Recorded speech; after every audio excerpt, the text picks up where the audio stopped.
Not everything will work for everybody, but something will work for somebody. Because at the end of the day, all that matters is the result, or the meaningful result that you get for your client.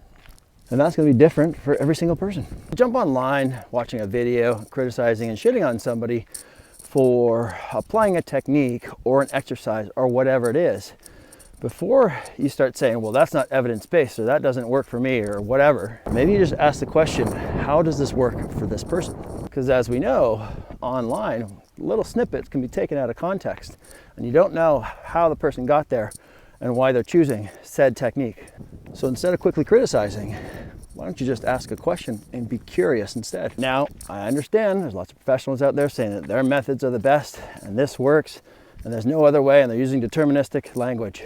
And that's where a lot of professionals get in trouble, then often misleading those who are looking for help. So that's why when I post my content, it's in the context of, this has worked for me, you can try it. If it doesn't work for you, try something else. And I'll have to explain them with theories and models that have been around for a long time.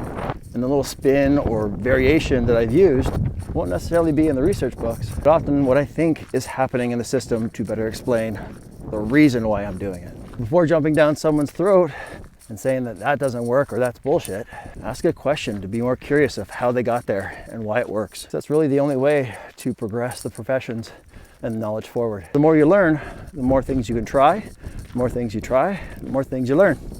Because something will work for somebody. You just got to figure out what that is at the right place and at the right time. If you're giving your opinion that wasn't asked, remember, opinions are like assholes. Everyone's got one. But everybody doesn't need to hear from them.